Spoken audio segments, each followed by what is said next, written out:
Desde que me casei com o Daniel, acreditei que o amor poderia vencer qualquer dificuldade.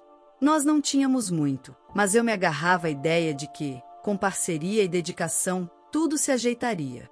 No início, ele era gentil, dizia que me amava e que juntos conquistaríamos o mundo. Me olhava como se eu fosse única, me fazia sentir segura. Mas esse encanto durou pouco. Assim que engravidei do nosso primeiro filho, ainda em meio à procura por emprego, percebi uma mudança. Daniel passou a me tratar com frieza, como se a gravidez fosse um erro meu. Agora aguenta, ele dizia com frequência, como se o bebê fosse responsabilidade apenas minha. Eu tentava entender, dar espaço, acreditar que era o susto da nova fase, mas por dentro já sentia medo do que vinha pela frente. Mesmo enfrentando uma gestação difícil, com enjoos constantes, dores nas costas e tonturas diárias, ele parecia não ter paciência.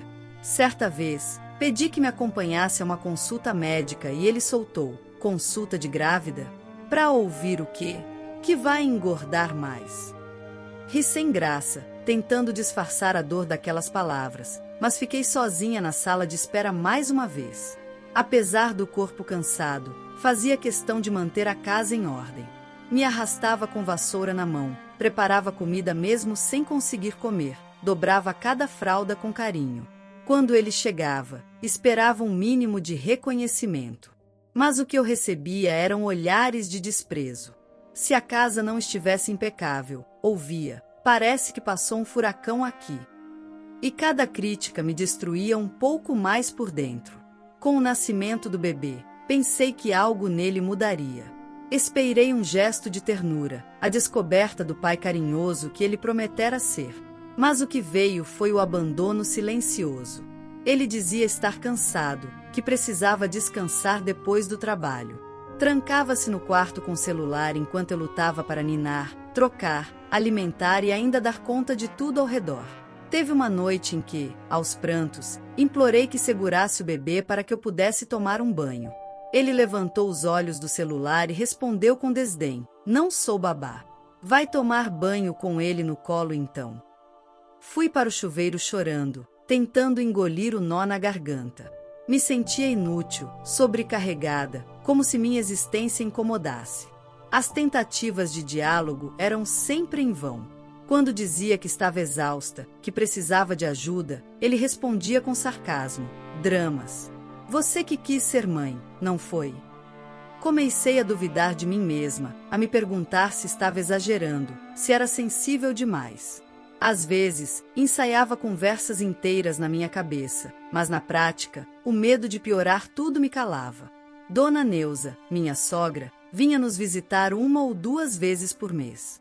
Era uma mulher rígida, de fala firme, mas nunca foi cruel comigo. Quando estava presente, Daniel fingia ser outra pessoa. Ajudava com o bebê, perguntava como eu estava, sorria. Eu fingia também. Preferia sustentar uma farsa do que abrir um novo campo de batalha. A vergonha de revelar a verdade me paralisava. A semana em que tudo virou começou com uma febre leve. Achei que era apenas uma gripe, mas no segundo dia, já não conseguia ficar em pé por muito tempo. O corpo doía, suava frio e, mesmo assim, continuei lavando roupa, preparando comida e amamentando. Daniel me observava de longe e dizia: "Toma um antitérmico. Isso aí é moleza." E voltava a rir no sofá com o celular na mão. Na noite seguinte, a febre passou dos 38 graus. Eu mal conseguia abrir os olhos. O bebê chorava sem parar, queria colo, mas minhas pernas não obedeciam. Com muito esforço, fui até o quarto onde Daniel estava, sentado confortavelmente. Pedi com voz fraca: "Você pode pegar alguma coisa para eu comer? Não comi nada o dia todo, acho que vou desmaiar." Ele me lançou um olhar irritado e disse: "Não sou babá, muito menos enfermeiro. Quer mordomia? Liga para tua mãe." Desabei. Voltei para a sala e me sentei com o bebê no colo. O pranto veio de um jeito que eu não conseguia conter. Era um choro de exaustão, fome, solidão e abandono. Eu me sentia num buraco sem saída. O homem que jurei amar se transformará em alguém que me desprezava. E pior, Eu ainda não sabia como sair dali. Fiquei com medo de dormir e não acordar. Meu corpo doía, mas o que mais pesava era a alma. A madrugada foi cruel. Em algum momento, caí no chão da sala. Lembro de ver o teto girar. O bebê ainda chorava no berço e eu não conseguia alcançá-lo. Me arrastei até o sofá, encostei e fiquei ali, respirando com dificuldade. Me sentia como se estivesse à beira de sumir. Era como se meu corpo estivesse me abandonando também. E o silêncio da casa só aumentava o desespero. Mas Daniel esqueceu de um detalhe importante. Havia instalado uma câmera na sala poucos dias antes, alegando ser por segurança. O dispositivo gravava direto para a televisão. Quem sabia disso era a Dona Neuza. E ela apareceu no dia seguinte, como se tivesse pressentido algo. Quando entrou, me encontrou pálida, sentada no sofá, com o bebê no colo e os olhos fundos. Entrei na sala e vi a TV ligada. Dona Neuza estava com o controle na mão, assistindo a gravação da noite anterior. A imagem era clara, eu, fraca, pedindo comida. A resposta dele, fria, cruel. Minha queda. Meu choro. O bebê chorando e eu tentando alcançá-lo sem forças. Dona Neuza pausou o vídeo, se virou para mim e perguntou, com a voz firme, "Você ainda tá com febre?" Balancei a cabeça positivamente. Ela não hesitou. Tocou minha testa, respirou fundo e disse, "Vai pegar suas coisas. Você e esse menino vêm comigo agora." Pegou a bolsa do bebê, organizou o que pôde em silêncio e me levou pela porta da frente sem nem esperar o filho sair do banho. Naquele momento, eu soube. Ali terminava uma parte da minha vida. E a próxima estava prestes a começar. A casa da Dona Neuza era antiga, de janelas baixas e móveis simples, mas naquele momento, parecia um refúgio. Eu cheguei com os pés cambaleantes e o bebê no colo, sem entender direito o que estava acontecendo. Sentei no sofá da sala como quem pousa depois de uma queda longa. Dona Neuza colocou o cobertor sobre meus ombros, pegou o bebê com firmeza e disse com a calma de quem já viu muita coisa, "Primeiro, você vai dormir. Depois a gente conversa." Naquela noite, ela cuidou de tudo. Preparou um mingau, me deu um antitérmico e insistiu que eu dormisse em seu quarto, enquanto ela mesma ficou no sofá com o bebê. Eu não tive forças para discutir. Apaguei como há muito tempo não fazia, sem medo, sem gritos, sem sentir aquele peso que me esmagava todas as noites. Pela manhã, acordei com um cheiro de café fresco e um bilhete em cima do travesseiro. "Seu filho tá bem. Você ainda não acabou." Nos primeiros dias, ela não fez perguntas. Apenas observava. Trazia um chá, cortava uma fruta, me chamava para ver o bebê dormir. Sua forma de cuidado era silenciosa, prática e cheia de uma sensibilidade que eu jamais imaginei que pudesse existir nela. Ela, que sempre pareceu rígida e distante, agora era minha fortaleza. Quando me sentia fraca, ela se mantinha firme, como se dissesse, mesmo em silêncio, que eu ia sair dessa. Daniel não apareceu. Nem ligou. Talvez achasse que era apenas um surto, que logo eu voltaria rastejando, pedindo desculpas por ter exagerado. Mas algo em mim tinha mudado. E Dona Neuza viu isso. Em uma tarde qualquer, me entregou um papel com os horários de um posto de saúde perto dali. "Precisa de acompanhamento. Dá para levar o bebê junto." Seu cuidado era claro, ainda que direto. Os dias se seguiram como um reencontro comigo mesma. Redescobri o prazer de andar na rua com o bebê no carrinho, de tomar um banho demorado, de comer uma refeição quente sem alguém resmungando ao lado. Comecei a conversar com vizinhas que vinham visitar Dona Neuza. Uma delas, Dona Lourdes, era costureira. Quando soube que eu adorava bordado, ofereceu sua máquina antiga emprestada. "Tá parada lá em casa. Melhor ver ela nas suas mãos." Naquela noite, fiquei olhando para a máquina como se fosse um pedaço do meu futuro. Comecei com pequenos reparos, um botão, uma barra de calça, uma costura simples. Dona Neuza ficou me observando do batente da porta e, pela primeira vez, soltou um sorriso discreto. Se quiser montar algo aqui na varanda, a gente arruma um cantinho, disse. Aquilo me deu um arrepio. Pela primeira vez em meses, alguém acreditava em mim. Enquanto isso, as mensagens de Daniel começaram a chegar. Primeiro, curtas e frias. Tá onde com meu filho? Depois, mais insistentes. Não pode me impedir de ver ele. Dona Neuza não respondia nada. Apenas me mostrava o celular, me dando liberdade para decidir. E foi aí que percebi. Eu não precisava mais pedir permissão para existir. Eu estava no comando agora. Pedi que ele pudesse visitar o filho ali mesmo, na presença de Dona Neuza. Ele apareceu numa manhã de sábado, abatido, com o rosto cansado e um buquê de flores barato nas mãos. Tentou me abraçar, mas eu dei um passo atrás. Estendi o bebê e sentei do outro lado da sala. Ele ficou olhando em volta, talvez esperando algum tipo de aproximação. Mas eu não tinha mais nada a oferecer. Depois da visita, ele mandou uma mensagem longa dizendo que sentia falta da nossa vida, que queria tentar de novo. Apaguei a mensagem sem responder. Voltei para a máquina de costura. Tinha um vestido de festa infantil para reformar e uma vizinha esperando. Cada ponto que eu costurava era como colar uma parte de mim que ele havia destruído. A casa da Dona Neuza se transformou num lar compartilhado. Aos poucos, outras mulheres começaram a trazer peças de roupa. Algumas pediam ajustes, outras só queriam conversar. Uma delas, jovem como eu, também vinha de um relacionamento abusivo. Quando contei minha história, ela chorou e disse: "Você me deu coragem." Aquilo me marcou. Talvez, sem querer, eu estivesse ajudando outras a se reerguerem também. Com a ajuda de uma assistente social do bairro, participei de uma feirinha comunitária.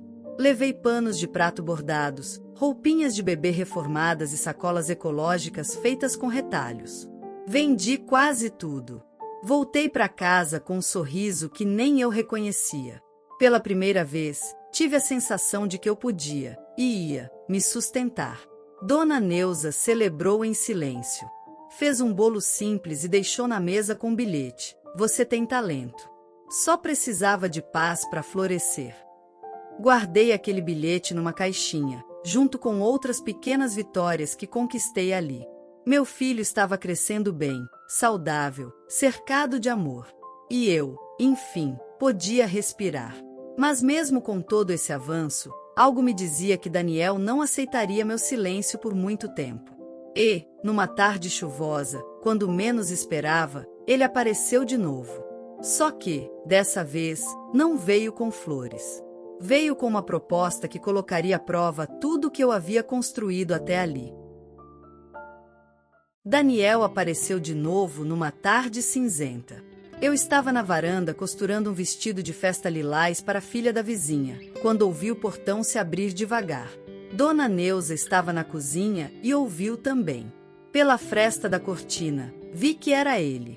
Estava de camisa social, com o cabelo ajeitado e um semblante ensaiado de arrependimento. Segurei o tecido com mais força e respirei fundo. Eu já esperava que esse momento chegasse. Ele entrou como quem quer provar algo. Não falou comigo de imediato. Cumprimentou a mãe, brincou com o bebê que estava no carrinho e depois se virou para mim. "Posso conversar com você? Só nós dois." Eu olhei para Dona Neuza e ela, sem dizer nada, se levantou e foi para dentro. Deixou a porta entreaberta, como quem avisa que está de olho. Me levantei da cadeira, limpei as mãos na barra do avental e fui até a sombra da mangueira, onde ele havia parado. "Olha, eu errei. Sei disso. Fui um idiota. Um monstro, até." Ele começou, olhando pro chão. "Mas eu tô tentando mudar. Fiquei sem chão quando você saiu." Eu escutava, mas não me sentia mais presa àquelas palavras. Antes, qualquer migalha de carinho dele me abalava. Agora, era diferente. Eu via a manipulação ali, mesmo que disfarçada de remorso. Ele continuou: "Volta para casa. A gente pode recomeçar. Você pode costurar lá, montar seu ateliê." A última frase quase me fez rir. Ele não entendia. Não era só sobre espaço físico. Era sobre liberdade, respeito, dignidade. Respirei fundo e respondi: eu já recomecei. Aqui. E sozinha.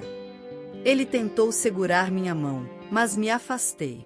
Daniel, você me deixou doente, exausta, quebrada. E só agora, com tudo pronto, quer participar da minha vida? Onde você estava quando eu caí no chão com febre, segurando nosso filho no colo? Ele se calou. A verdade não precisava de eco. Aquilo o atravessou como um espelho que finalmente mostrava o que ele era. Tentou argumentar, disse que podia ajudar com dinheiro, que tinha conseguido um trabalho novo, que podíamos resolver tudo. Mas eu só via desespero em sua fala, não amor, não arrependimento real.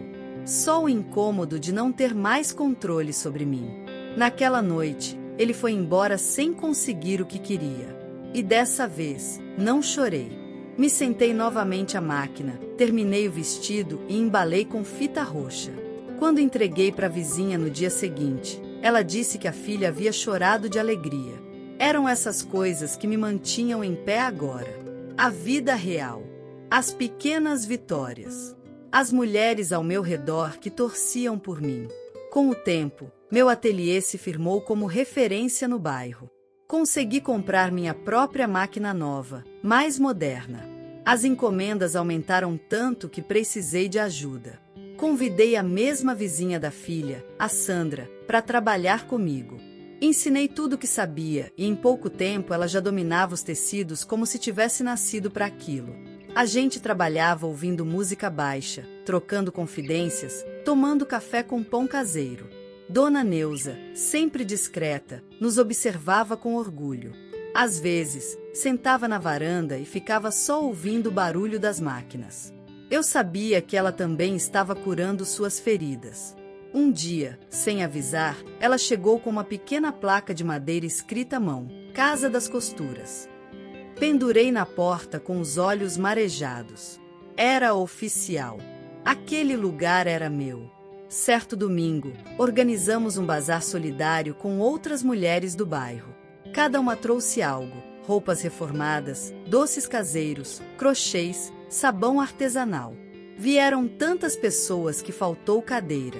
A praça ficou cheia, o riso se espalhou, e eu tive certeza de que não era mais a mesma. Naquele dia, vendi quase tudo. E recebi um convite: participar de uma matéria do jornal local sobre mulheres empreendedoras. A entrevista aconteceu na própria varanda do ateliê. Falei da minha história sem vergonha, sem medo, com orgulho. Quando a matéria foi ao ar, minha caixa de mensagens explodiu. Gente querendo encomendas, apoio, outras mulheres contando suas histórias. Mas uma mensagem chamou a atenção. Era de Daniel. Ele escreveu: te vi no jornal. Não imaginei que fosse tão forte. Boa sorte. Não respondi. Apenas respirei fundo, desliguei o celular e fui brincar com meu filho no quintal. Ali estava meu mundo. Ele riu ao me ver correr atrás da bola, com os cabelos soltos ao vento. Me olhou com aquele olhar que só filho conhece, cheio de confiança e amor. E eu soube, de forma definitiva, que nunca mais permitiria que ninguém me apagasse. Hoje, a mulher que um dia implorou por um prato de comida com febre alta é a mesma que serve café com bolo para as vizinhas e organiza oficinas de costura gratuitas. A dor virou ponte. A humilhação virou impulso. E o abandono, liberdade. Daniel ficou para trás, junto com a versão fraca e submissa de mim que ele tentou manter presa. Se ele pensa que me perdeu, está certo. Mas mais do que isso, eu me encontrei. E ninguém tira isso de mim. A história de hoje chegou ao fim. E se você quiser mudar a sua história através de deliciosos brigadeiros gourmets, os tornando sua fonte de renda extra, ou até mesmo principal, adquira agora seu livro digital, que chegará no seu e-mail com mais de 80 receitas de brigadeiros por um preço ridiculamente barato. Você ainda ganha bônus sensacionais como planilha mágica de precificação, receitas bônus de outros doces e muito mais. E se não quiser fazer renda com seus brigadeiros, você pode simplesmente deixar seus amigos e familiares apaixonados por essas gostosuras. Clica no link da descrição ou do primeiro comentário desse vídeo e reserve agora seu livro digital. E não se esqueça de comentar qual lição você tirou dessa história. Também deixe um like no vídeo e se inscreva para não perder os próximos vídeos.